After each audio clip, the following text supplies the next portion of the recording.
Saya terangkan lagi ya, ini penting ya masalah mukjizatnya Quran. Selama ini orang tuh mau bilang tok, mukjizatnya Quran itu dahsyat, tapi nggak bisa menerangkan. Itu masalah. Makanya kita harus bisa menerangkan mukjizatnya Quran dahsyat itu apanya. Yaitu tadi, tongkatnya Nabi Musa hanya disaksikan oleh orang yang di era itu. Toh tujuannya mukjizat adalah diakui kemudian orang menjadi iman. Lalu Rasulullah SAW beliau sudah intaqala ila rafiqil a'la. Tapi konsepnya Quran menjadikan orang yang nggak ditunggui beliau tetap iman ila yaumil kiamah. Itu yang maksud fa'arju an akuna aktsarahum tabi'an yaumal kiamah. Mukjizat saya itu cukup Quran kata Nabi, dan dengan mukjizat itu orang akan iman ila yaumil kiamah. Caranya seperti ini. Jadi yang dikatakan mukjizat itu seringnya kan dikasih definisi satu pertunjukan yang di luar kemampuan manusia. Sehingga tongkat Nabi Musa membelah laut merah disebut apa? Mukjizat. Ontanya Nabi Soleh keluar dari batu disebut apa? Terus lucunya disebut alasannya karena manusia tidak mampu. Memangnya manusia mampu bikin onta normal yang lewat. Jika dirasa bermanfaat, jangan lupa tekan tombol subscribe dan share agar bermanfaat ke banyak orang. Mampu enggak? Enggak. Artinya umatnya Rasulullah lebih sering melihat kekuatan Allah Subhanahu wa ta'ala kulla waqtin wa hinin, setiap saat, karena cara berpikir sudah dibenahi Al-Qur'anul Karim. Paham ya? Maka untuk jadi wali umatnya Nabi itu lebih mungkin karena melihat kedahsyatan Allah setiap saat. Tidak usah nunggu sesuatu yang super kayak apa? Kan filakil bahri, sebagaimana laut terbelah oleh tongkatnya Nabi siapa? Musa. Terus ketiga, kalau logika mukjizat gini itu terus menerus seperti yang dialami Nabi Musa, resikonya adalah umat selalu menuntut hal yang aneh-aneh dan melupakan hal yang pokok. Itu lebih bahaya lagi. Misalnya begini contoh gampang, kita ini hidup di bumi setelah sampean belajar ilmu falak atau astronomi atau belajar geologi, planet yang sebesar ini apa, semuanya itu sudah maha dahsyat. Gara-gara kita berpikir butuh kejadian yang aneh, ya gara-gara ingin kejadian yang aneh, mungkin lama-lama Anda ingin cari model hewan yang kepalanya itu di pantat, baru percaya kudrahnya Allah. Lama-lama kamu jadi dukun, seneng ular yang berkepala manusia, itu baru dahsyat. Nanti menjadi klinik. Makanya kritiknya ulama, mukjizat itu tidak perlu dituruti. Karena kalau dituruti itu bahaya bagi kelangsungan kenormalan kita. Makanya kata Abdul Hamid Khan, termasuk kitab yang saya kagumi, kata beliau begini, yang menjadikan orang kafir adalah dia nganggep kudrahnya Allah Ta'ala itu bergantung sesuatu yang dahsyat. Dia nggak sadar bahwa keseharian dalam hidupnya semuanya pertunjukan kudrahnya Allah Subhanahu wa ta'ala. Kayak tadi, saya contohkan nyamuk tadi. Inna woha la yastahi ayyadriba masalam ma. Terusannya ba'udotan fama fokwa. Kayak apa susahnya bikin nyamuk? Sudah kecil, punya alat kelamin, punya organ, punya urat. Lalu dalam tubuhnya juga ada kuman, kumannya juga berorgan. Kebayang nggak Anda bikin seperti itu? Enggak. Dahsyat mana dengan tongkatnya Nabi Musa? Sama-sama berstatus kita tidak mampu sama sekali. Dahsyat mana? Sama kan? Nah, itu yang diinginkan Rasulullah Shallallahu Alaihi Wasallam, dan Al-Quran menggiring kita cara berpikir begitu terus. Sehingga Quran cukup menghentikan wa ma min dabbatin fil ardi wala ta'iri yatiru bi janahaihi illa umamun amsalukum. Sebetulnya burung yang setiap hari terbang, yang setiap hari lewat Anda, itu semuanya bukti kekuasaan Allah Subhanahu wa ta'ala. Tidak usah nunggu kejadian-kejadian super dahsyat. Terus keempat, korbannya para kiai, termasuk saya. Jadi nanti kalau saya tidak bisa haji terbang, wah tidak kiai, tidak bisa terbang. Tidak bisa kayak Harry and Potter misalnya gitu, tidak bisa kayak Harry. Jadi nanti kiai juga dituntut gitu, bisa terbang kayak Aladin. Jadi nanti repot. Semua kebenaran agama bergantung pimpinannya ini punya kedahsyatan-kedahsyatan itu. Akhirnya celakanya apa? Ada orang yang pura-pura dahsyat tapi penipu, kayak kasusnya Dimas Kanjeng. Jadi makanya nanti itu saya akan memberi penjelasan tentang apa? Mukjizatnya Al-Qur'an, kenapa disebut mukjizat paling apa dasar. Ini saya bacakan tag ya, tag pokoknya ya supaya sampean tahu. Ini tabaruk sama Imam Bukhari ya. Redaksi yang diriwayatkan Imam Bukhari, qala Nabi sallallahu alaihi wasallam. Ini ikut kitab Fadhailil Quran. Ma minal anbiya nabiyyun illa u'tiya minal ayat ma misluhu amana alaihil bashar. Wa inna ma kana alladhi utituhu wahyan awhahu wa ilayya fa arju an akuna aktsarahum tabi'an yaumal qiyamah. Jadi semua nabi punya mukjizat, yang lewat mukjizat itu orang dipaksa iman karena dahsyat tadi. Saking dahsyatnya terus cocok tidak cocok itu percaya. Tapi kata Rasulullah, mukjizat saya itu berupa wahyu yaitu Al-Qur'an, dan saya berharap dengan mukjizat itu saya adalah nabi paling banyak pengaruhnya yaumal qiyamah, maknanya paling banyak orang yang iman. Terus di sini dikomentari oleh syarehnya ya, oleh penyarahnya yaitu Ibnu Hajar Al-Asqalani. Ya saya baca Arabnya saja. Sama harus pura-pura paham jadi keren. Jangan minta saya terjemah nanti harus pura-pura paham. Bagus kok, mantas sabah fi qaumin fa huwa minhum. Jadi bergaya orang kaya ya dikira apa? Kaya, bergaya ulama ya dikira apa? Ulama. Nanti bergaya wali juga dikira wali. Saya baca ya, ini luar biasa menurut saya. Al makna annal mu'jizati al madiyata kanat khisyatan tusyahadu bil absor kana qoti soleh wa aso Musa. Wa mu'jizatul Qur'ani tusyahadu bil basirah. Jadi kayak tadi, kedahsyatan tongkat Musa itu karena apa? Laut kok bisa dibelah sebuah tongkat? Itu aneh. Kalau maknanya aneh adalah di luar kemampuan manusia, nyamuk lebih aneh. Kayak apa susahnya bikin organ apa? Nyamuk yang sekecil itu. Artinya bedanya apa? Tongkatnya Nabi Musa dengan pertunjukan nyamuk yang sama-sama mengarah satu titik, yaitu mengakui absolutisme kudrahnya Allah Subhanahu. Sama ndak? Sama. Sehingga umatnya Rasulullah tidak perlu ditunggoni mukjizat simsalabim. Cukup penalaran akal. Ini namanya basirah apa? Basirah. Ya jelas ya. Mohon sampean ra usah kepen roh tokate Nabi Musa toh. Cekap melihat apa? Nyamuk. Ya sudah bagus, sudah maju, sudah keren. Ya jelas ya.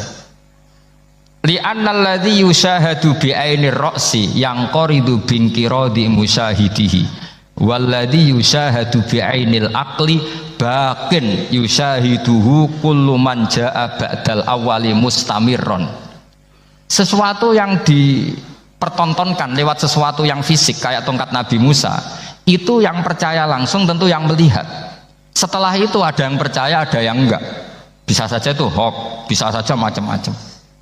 Tentu yang nggak percaya tentu salah ya, kita sepakat. Tapi tetap saja yang nggak menyaksikan itu bisa saja nggak percaya, paham ya? Tapi logika kedahsyatan nyamuk, siapapun yang punya nalar percaya. Artinya giringan Al-Quran untuk melihat mukjizat itu kedahsyatan Allah bikin nyamuk itu abadi ila yaumil kiamah, dan siapapun yang waras akan ikrar dan tetap menyaksikan karena insya Allah ada nyamuk terus ila yaumil kiamah. Itu kan teman tidur kita, paham? Makanya kamu kompromi dengan nyamuk. Sekali-kali jangan dicablek. Ini ayatnya Allah. Ya bila perlu dicium, dielus-elus gitu. Karena saya yakin yang hadir di sini andekan melihat tongkatnya Nabi Musa kira-kira dilus-elus enggak? Kira-kira. Andekan loh, kamu punya kesempatan melihat tongkatnya Nabi Musa, gimana? Dilus-elus, dikai mori. Jika kembang 7 taman ya gitu. Tapi kenapa nyamuk tidak kamu begitukan? Toh sama-sama ini ayatnya Allah yang luar biasa. Makanya ini ngaji di sini saya ulang lagi, sama tidak perlu merasa punya hak adami sama saya, karena saya memang buyut saya kandung itu orang Damaran, namanya Mbah Hafsah. Hafsah itu binti Maksum bin Soleh bin Asnawi Sepuh. Jadi saya ini termasuk turunan beliau yang keluar dari Kudus di Rembang. Karena mbah saya kandung itu sepupunya Mbah Sahal ya, sama Mbah Sahal ibunya Badiah ya putrinya Mbah Hafsah ini. Kalau bisa namanya Sofiyah ya putrinya Mbah Hafsah ini. Jadi kenapa saya cerita ini ya memang Quran sudah terang-terangan ngendikan dzurriyatam ba'duha napa min ba'd. Jadi kekuatan dzurriyah itu luar biasa. Jadi kita menjaga harkat dan martabat para leluhur supaya ilmu ini terjaga. Jangan marisi gayane tok, bae alim terus putune pedita-pediti gak alim terus gak keren, menurut saya itu malu itu. Jadi marisi itu ya kalau putunya orang alim ya alimnya, jangan marisi mulyane. Orang alim terus mulya tok gelem dicucup itu gak keren menurut saya. Niru alimnya dulu baru sama-sama dicucup itu baru betul, Pak. Jadi ada aturannya lah. Saya teruskan. Sehingga Quran kalau menggiring mukjizat, ketika Rasulullah SAW dituntut kafir Mekah, kita tahu kan mereka nuntut apa misalnya?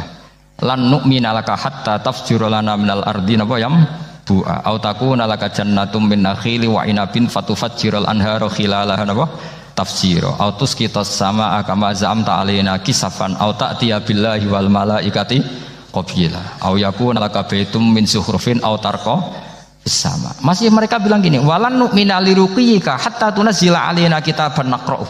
Mereka nuntut tuh Muhammad, saya percaya kamu Rasul, tapi syaratnya Mekah yang tandus sulap jadi kota yang subur makmur, menjadi jannat subur makmur. Atau begini saja Muhammad, kalau kamu gelo sama saya mangkel karena kita ada iman, turunkan saja azab kisafah minas sama, turunkan saja azab.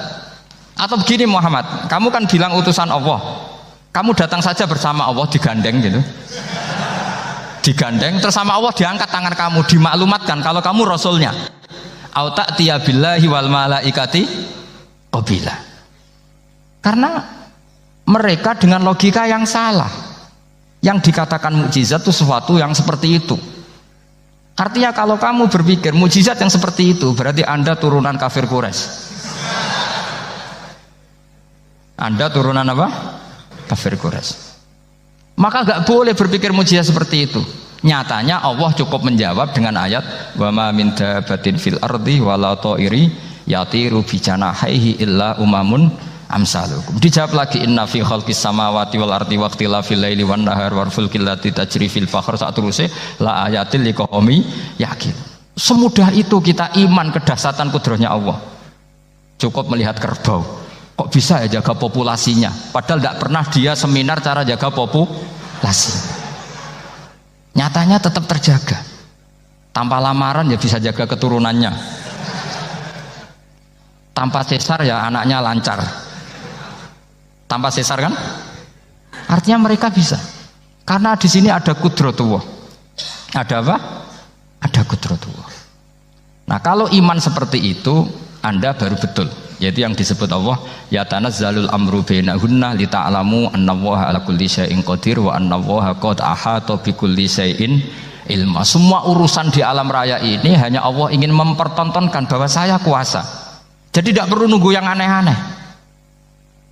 Sehingga andaikan saya ketemu Nabi Musa dan ketemu Rasulullah Muhammad SAW, pasti saya milih Nabi Muhammad sebagai ketua.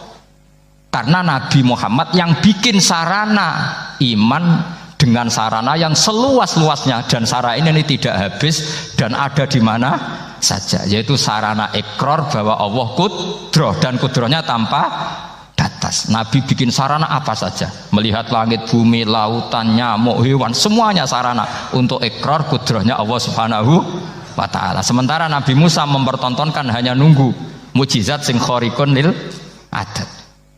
Paham ya? Makanya wajar kalau Nabi bergelar Afdolul Ambiya Sayyidul Awalin wal Akhirin, karena memang lebih efektif cara menggiring supaya orang iman. Sekarang sudah tahu kenapa Nabi jadi Sayyidul Awalin wal Akhirin? Sudah ya? Mungkin kemarin-kemarin tahu tapi gak tahu logikanya. Pokok iman selewat ke musola ngaji iman, itu iman yang kurang betul itu, karena tanpa nador. Itu namanya taklid yang statusnya mukhtalaf alaih, masih disidangkan di MK, paham ya? Iman jadi iman taklid itu iman yang masih disidangkan oleh para ulama. Ada hakim yang bilang sah, ada hakim bilang tidak sah. Tanya anak-anak Qudsiyah, imanul muqallid itu mukhtalaf alaih apa mujma' alaih? Mukhtalaf alaih. Kalau imanu ahli nadhar mujma' Insya Allah barokahnya ngaji ini semuanya min ahlin nadhar, apa? Min ahlin. Jangan amin sudah jadi ini sudah jadi ini. Kalau amin kan masih berdoa, bisa makbul bisa ndak. Nggak boleh iman kok. Ayo iman kepada Allah dan Rasul, amin, nggak boleh. Sesuatu yang pasti nggak boleh diamini, itu kan jadi kacau nanti. Harus bilang apa? Sami'na wa ta'na. Nanti lama-lama kamu disuruh Allah, ayo sholat, amin.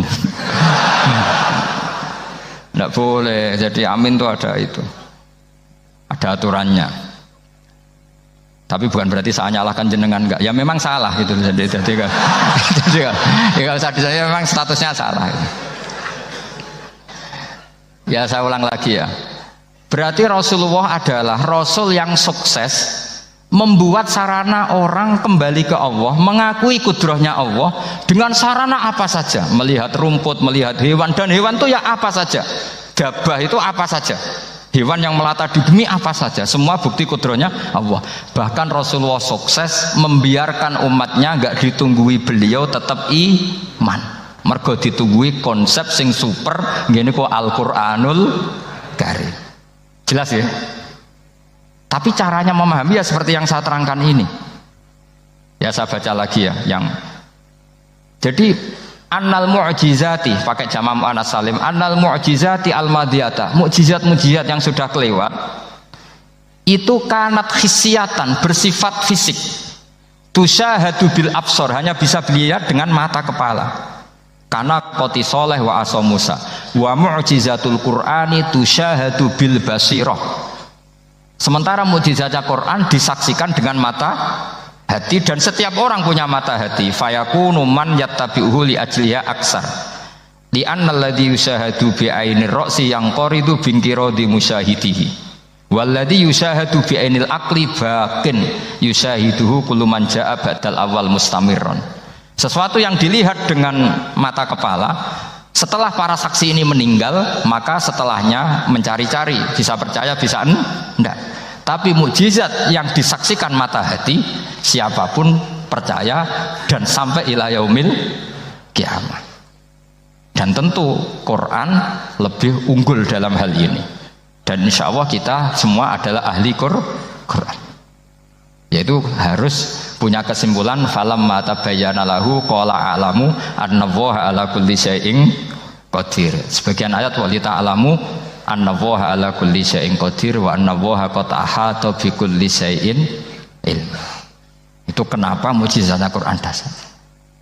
Itu yang gampang-gampang ya, melihat nyamuk, unta, kerbau itu yang gampang.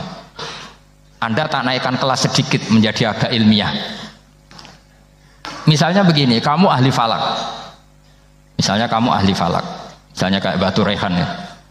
Itu pasti tahu kalau matahari dan rembulan dibikin Allah itu asyamsu wal qamaru bihusban, bahwa matahari dan rembulan dibikin ini untuk hisab. Walladzi ja'ala syamsa diya wal qamara nura wa qaddarahu manazila li ta'lamu 'adadas sinina wal hisab. Sehingga ketika ternyata betul samsiyah bisa dihitung menjadi tahun samsiyah, yang oleh bahasa milenial disebut Masihiyah. Sayyidina Umar agak tersinggung. Sebetulnya yang namanya hisab itu tidak ada hubungannya dengan Masehi dan Hijriyah, itu tidak ada. Semua berdasar matahari atau apa? Rembulan. Lah sialnya yang samsiyah ini oleh bahasa internasional disebut apa?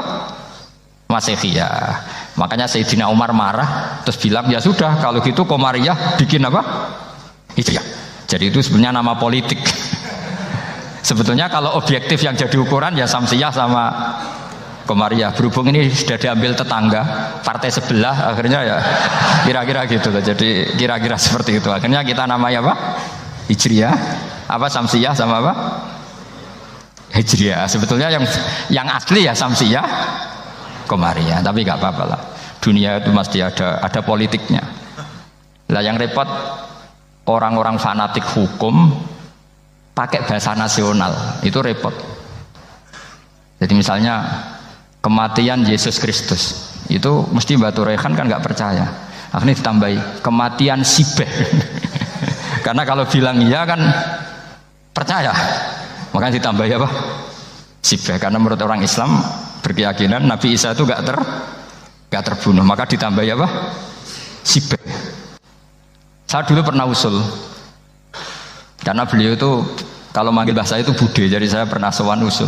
Mbok ditulis gini saja, Mbah. Kematian Yesus dalam kurung katanya. Tapi mungkin terlalu vulgar ya, jadi akhirnya dibikin apa? Sibeh ya. Di kalender Kudus kan apa? Sibeh ya, ditambahi sibeh. Ya nggak apa-apa lah, yang penting keyakinannya masih benar gitu. Jadi masih benar. Kalau usulan saya terlalu ekstrim, mas kasih apa? Katanya. Ya karena memang begitu kan, kita berkeyakinan Nabi Isa itu gak terbunuh. Wa ma qataluhu wa ma sholabuhu walakin syubbihalahu. Jadi ini saya teruskan, ini paling masih seperempat jam ini. Kalau kelamaan sampai dolim itu ganggu kiai lama-lama gitu. Saya tadi sudah bilang sama panitia, orang Indonesia itu gak sopan. Kalau suka kiai itu didatangkan, itu agak masalah sebetulnya. Dalam etika itu masalah. Kalau seneng kiai ya sowan ngaji, jangan sowan di dalam, itu ganggu ya, sowan ngaji saja.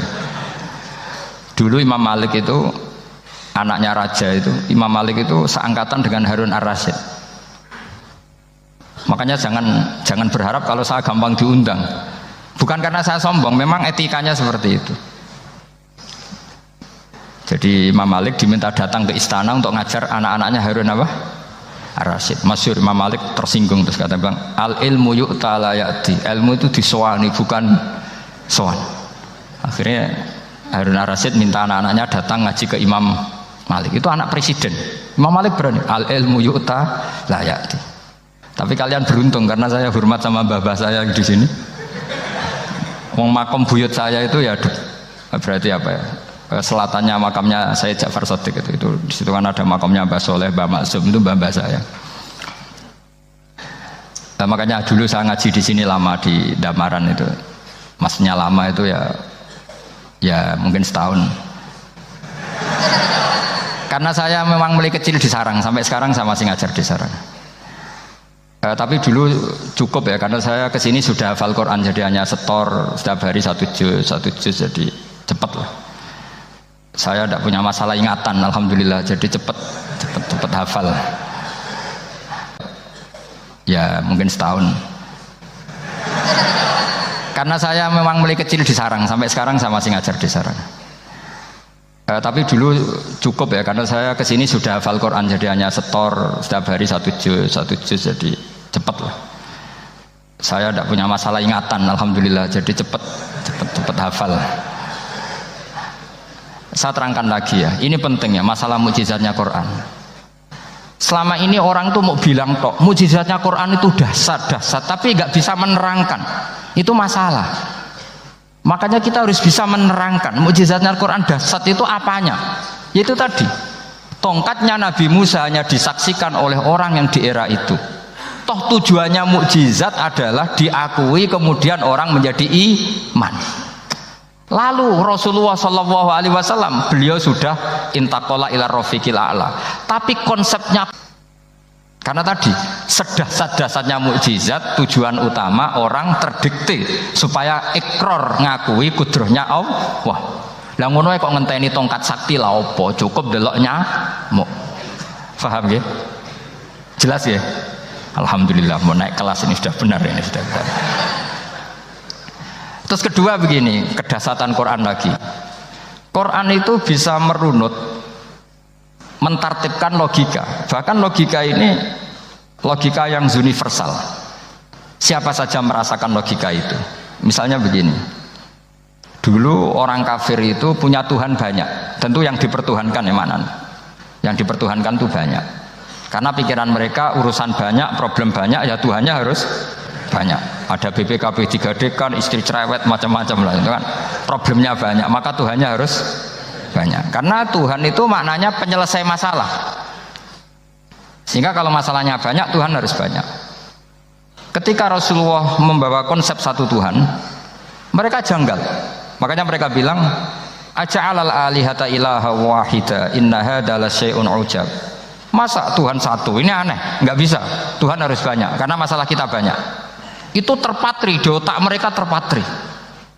Lalu Nabi dengan santai diajari Allah menerangkan, andaikan kalian punya majikan banyak dan perintahnya beda-beda, kamu suka enggak? Ya enggak suka, mat, enggak enak. Punya majikan banyak itu udah enak.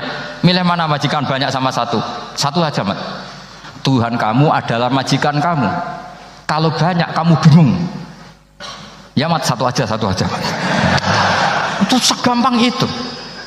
Jadi menggiring, Tuhan itu kan bos kita, tuan kita. Kalau banyak berarti yang memerintah kita banyak, dan bisa konflik bos-bos kita ini karena berebut anak buah tadi. Akhirnya mereka, kalau kamu punya majikan banyak dan perintahnya beda-beda, semuanya minta dilayani, kamu pusing enggak? Ya pusing, mat. Minta mana majikan banyak sama satu? Satu saja Muhammad. Ya Tuhan kamu adalah atasan kamu, maka harus satu. Mereka paham. Oke mat, Tuhan satu.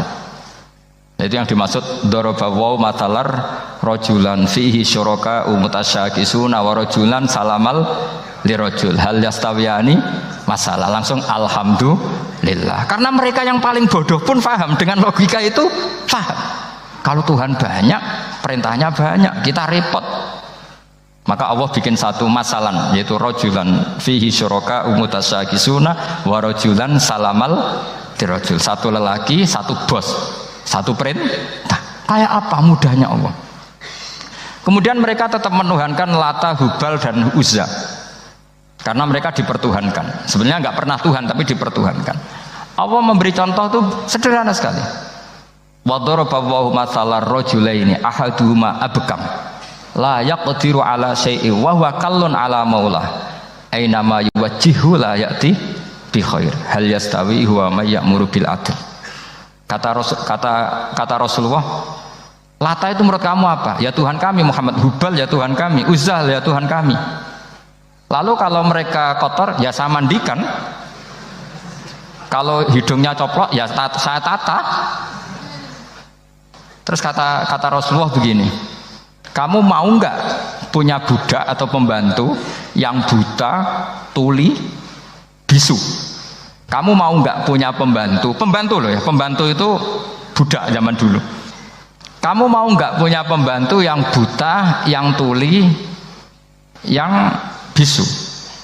Wah gak doyan mat, gak apa pembantu ngono itu.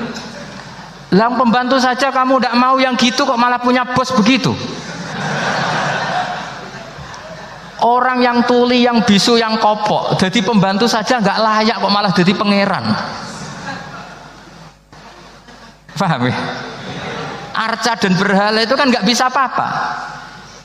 Kamu mau gaji ngasih THR pembantu yang kopok, bisu, picek, mau?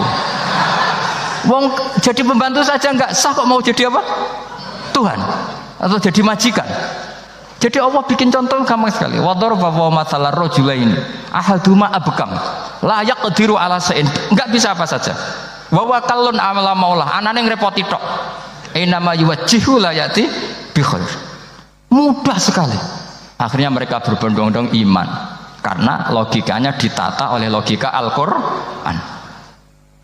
Makanya agama ini sebenarnya nggak pernah datang dengan kekerasan, itu tidak pernah. Bil hujjah, dengan argumentasi, itu disebut qul falillahil hujjatul balighah. Nah sekarang orang rapati soal argumentasi, senengane neror.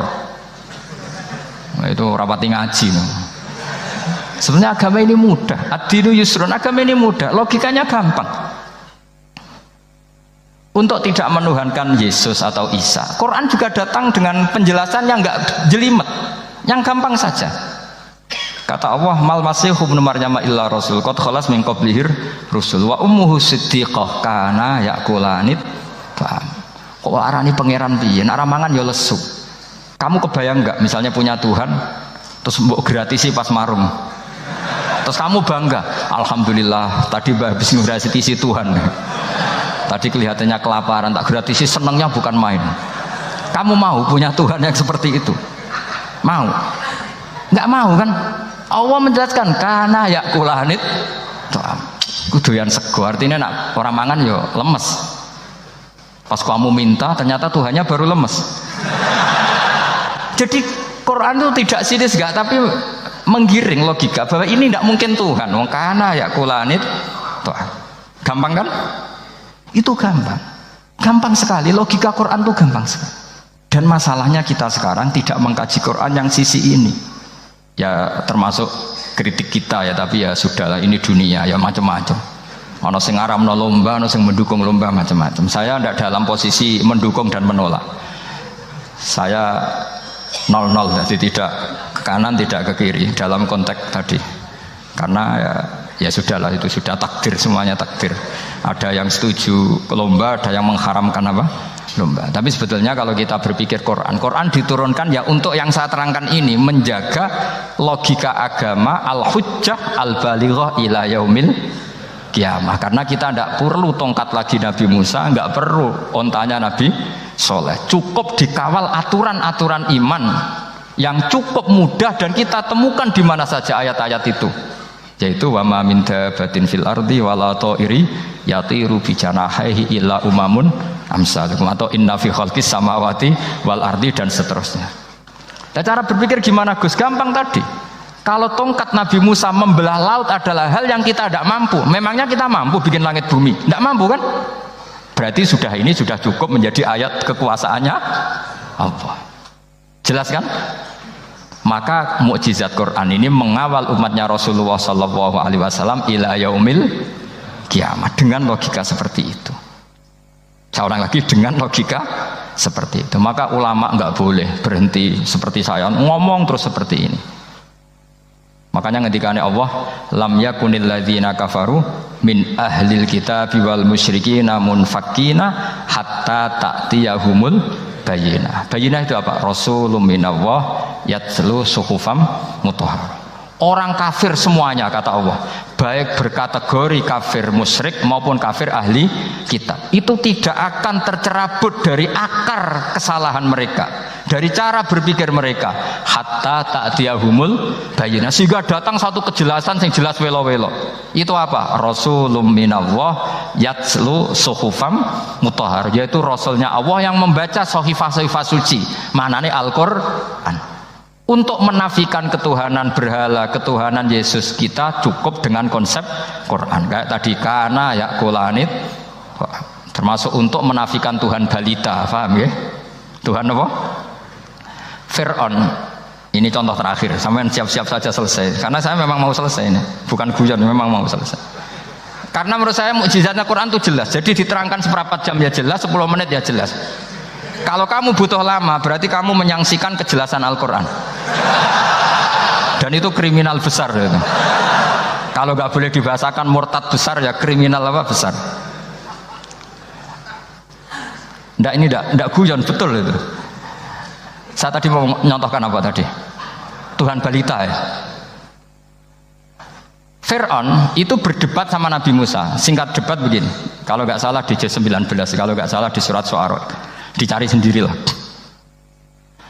Pertama ditanya gini, Musa, kamu kesini ada apa? Ya bawa konsep Tuhan. Yang jelas itu tidak kamu ya. Lalu Tuhan kamu siapa?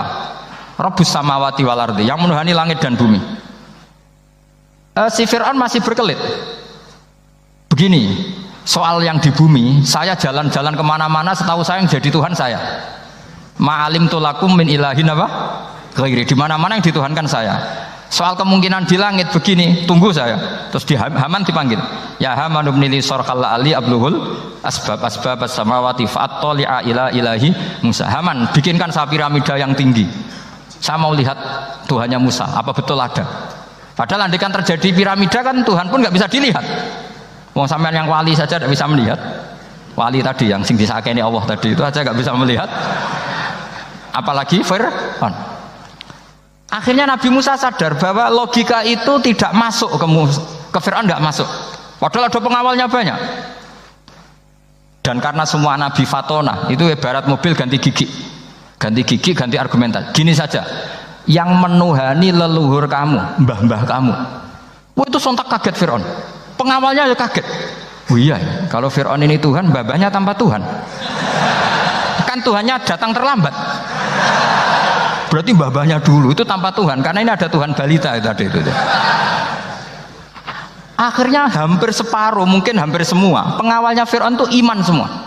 Meskipun yaktumu imanahu, ini yang diceritakan Quran, wa qala rajulun mu'minun min ali fir'auna yaktumu imana. Karena runtuh, semua logika Fir'aun sebagai Tuhan itu runtuh. Hanya dengan logika, kalau kamu Tuhan, lalu mbah kamu Tuhannya siapa? Fir'aun mangkel. Wah bahaya logika Musa, tangkap Musa, udah gak debat lagi. Kayak apa mudahnya logika Quran untuk menafikan ketidaktuhanan Fir'aun.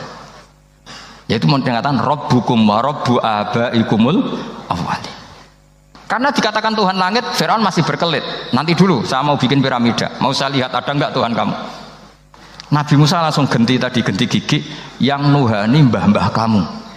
Orang kan masih pikir, ini kalau Tuhan betul, lalu orang-orang dulu Tuhannya siapa? Kan Tuhannya datang terlambat.